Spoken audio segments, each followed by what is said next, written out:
So I'll be honest with you. As I've spent the last little bit of time pondering the tale of Lazarus and how this well-known passage could inspire something new, admittedly, I found myself kind of wanting to sink back into the familiar, cynical, theological rut that seeks to explain everything away. So when it came down to it, I found myself asking, Jesus, dead friend, raised from the dead. Wha? So what? And it's there that it hit me. This account of Jesus' ministry, which, according to much of modern scholarship that I've been exposed to, is just a black and white example of Jesus' divinity and nothing more. However, upon closer inspection, God is up to something else here, as God usually is. And as I like to frequently mention, the God who is always calling us into a deeper relationship in love does so with the simple, trust me and find out, and nothing more. If you're looking for the short answer to why God does this, well, good luck to you. I don't have it. I wish I did. We've been trying to figure out why. Always why. Just that question, the complete thought, why? Why, God? Why? The good, the bad, just why? My best educated guess, and I use that term, even in my notes it's written educated. The short answer is it's all just an outpouring of love that's inherent in God's nature. To shorten that even more, the agenda is love.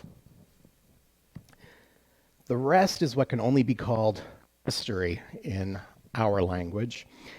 And this particular story of a dead man walking is no different. However, I think we can all accept that we as humans are not ever content to just say, yeah, it's a mystery. I don't have all the answers, but okay, we're not like that.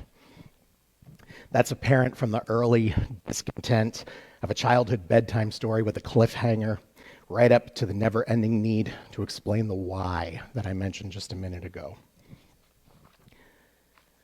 So while the story of Lazarus has a rather direct depiction of God's power, we do ourselves a disservice by simply nodding and saying, okay, instead of leaning more into what the Spirit is cultivating here.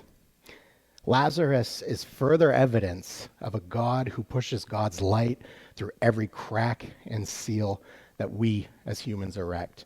Through every human finality, God says, but wait. God reaches into death itself to seek those who are lost.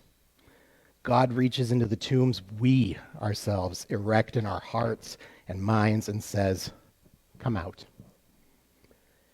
While this doesn't automatically satisfy our need for why God does this amidst the painful human experience, I do believe that it does show us a little glimpse of how God loves us and is still speaking through the ages to us today.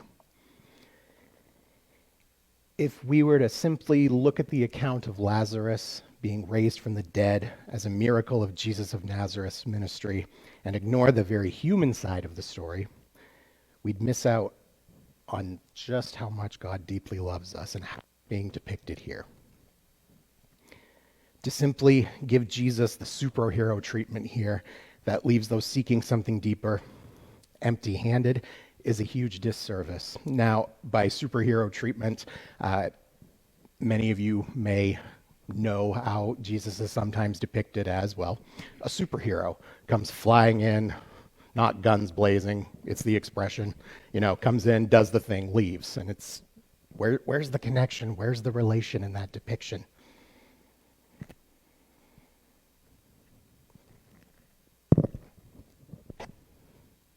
While this does point to a God of great power and miracles, it would also suggest that this superhero God is inherently distant and therefore unknowable. If you think back to any of the old television programs, all I can ever think of all of those times that I would sit and watch with my grandmother, please don't get mad at me for that right there. He'd come in, save the day, fly away, and everyone would stand there saying, gee, I wish I knew more. That's not the God who still speaks. That is not the God who knows and loves us. Our faith tradition, even more so our human experience, speaks to the polar opposite of this depiction of Jesus. Our experience speaks to divinity that slipped itself into humanity out of love. Lazarus, you see, was the brother to Mary and Martha. He wasn't just loved by association to Mary and Martha, he was beloved by Jesus in his own right. As it mentions in the text, Mary is the woman who fell at Jesus' feet and anointed them with perfume. And then she used her hair, which was defined as a woman's crowning glory in first-century Judea. She uses her crowning glory and expensive perfume to wash the feet of Jesus. These siblings don't know the full story of this rabbi named Jesus, but just that action alone shows that they're all in. They send a message to Jesus that Lazarus is ill and is likely to die. Jesus, however, doesn't really make haste.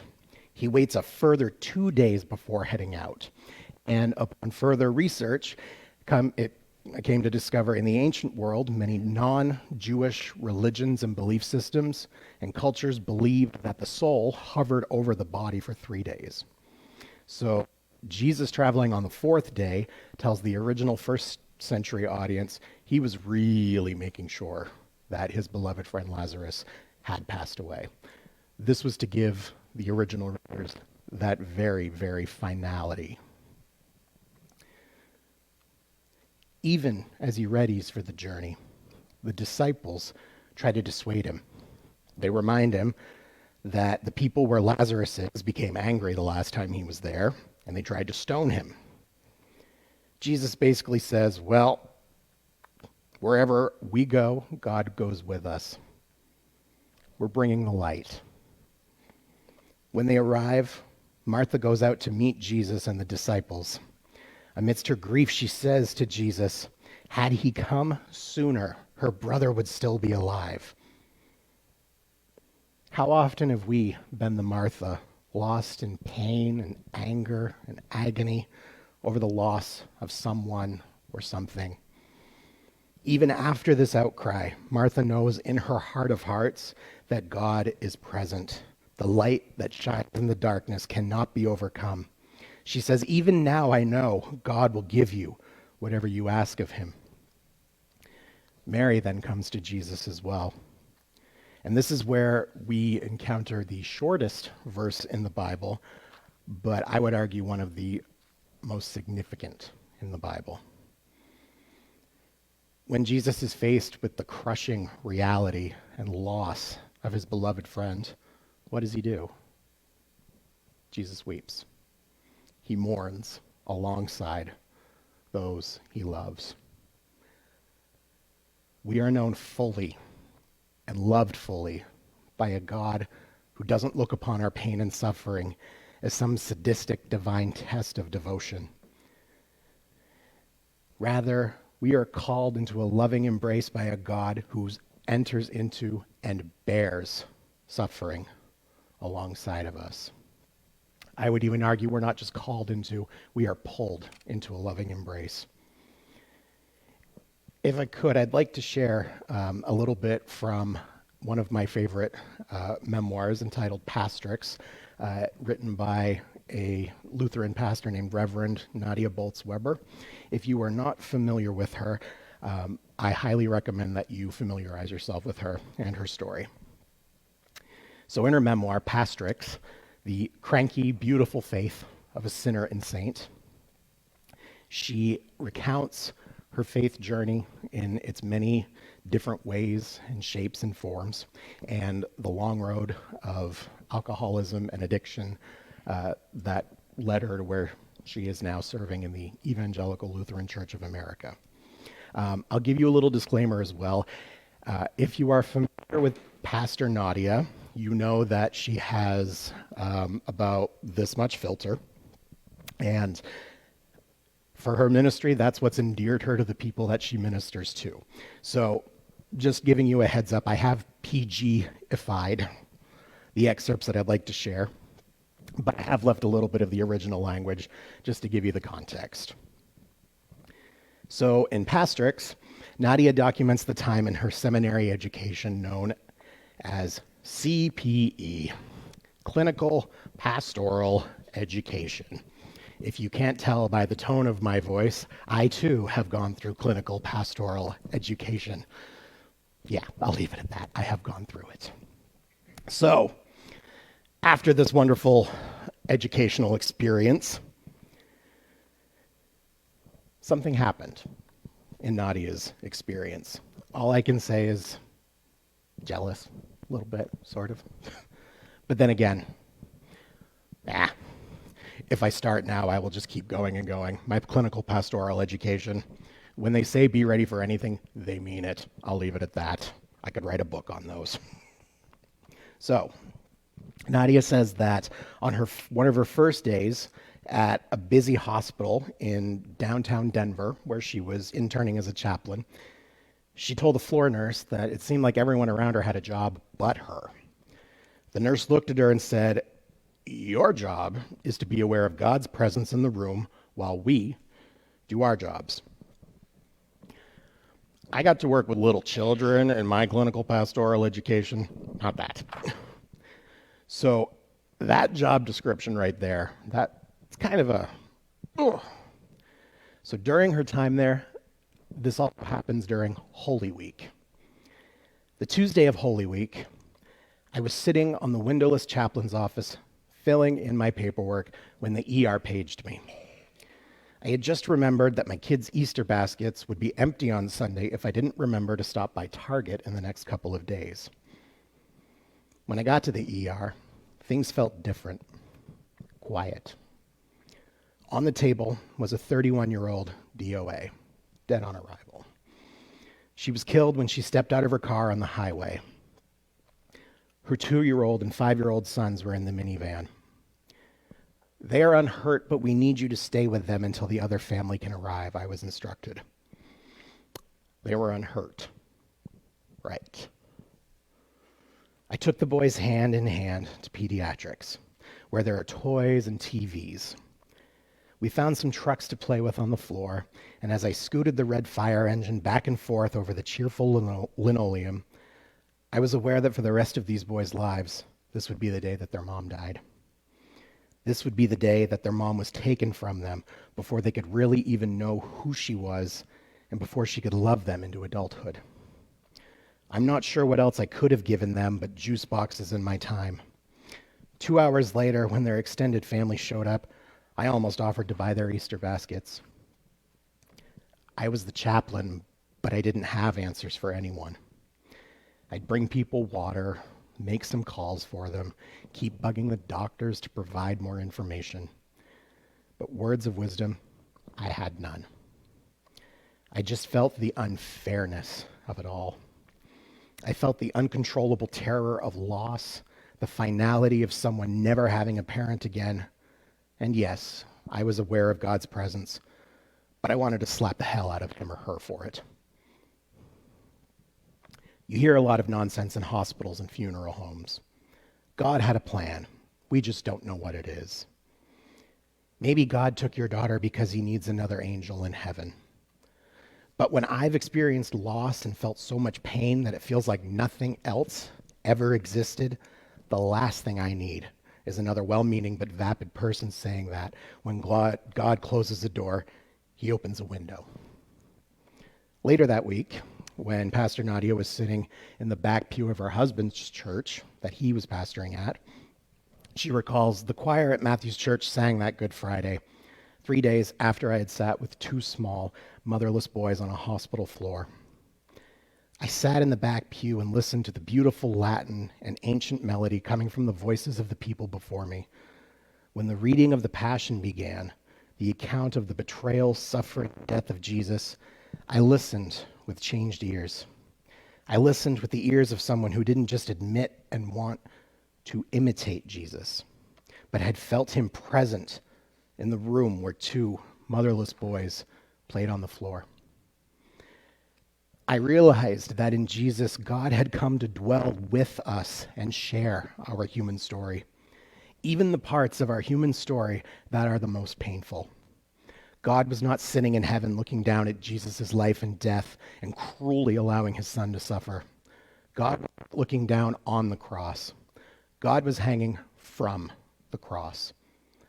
God had entered our pain and loss and death so deeply and took all of it into God's own self so that we might know who God really is. Maybe the story is about how God would rather die than be in our sin-counting business anymore. God was not distantly watching the grief-stricken at Lazarus' tomb. God was standing in front of the tomb, weeping and mourning with those who were trying to come to terms with their grief that hung over every breath and every syllable uttered that day. Amidst all of that, though, what does God say? Come out. Come out of the tomb. Come out from under death's heavy shadow. If you feel the darkness is insurmountable, remember the God of all creation spoke life back into Lazarus' body. The God who makes all things new crept into the tomb and called forth that called forth that which by all accounts was dead and gone. We are loved by the same God who called Lazarus forth. We are known by the same God who enters into our hurt and our loss and things that we have deemed dead and buried in our lives. God enters into that and says, come out. You don't need to stay here.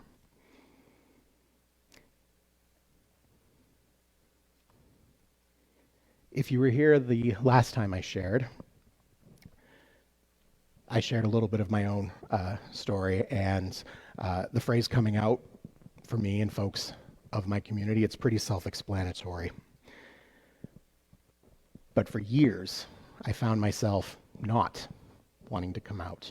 I wanted to hide. I wanted to stay in the dark. I wanted to stay in the dark because I thought that's how God would love me, because if God could see that which was hidden and could not see that which was hidden in the dark, we'd be good. But that's not how God operates. God enters into the dark and says, come out into the light. Last time I was here to share with you folks, I also talked about how we can find God at work and how we can see God's glory if only we look in front of us and around us.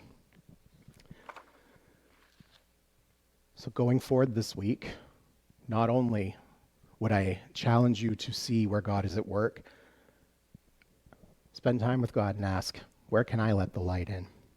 What have I lost, or what have I put to death that needs the stone to be rolled away? Where is God calling all of us to come out and stand in the light? Where is God saying, you don't need to hide in the dark. I know it's scary. I know it's bright out here, but come out. Remember, the light that shines in the darkness cannot be overcome. Let it in, let it out. Amen.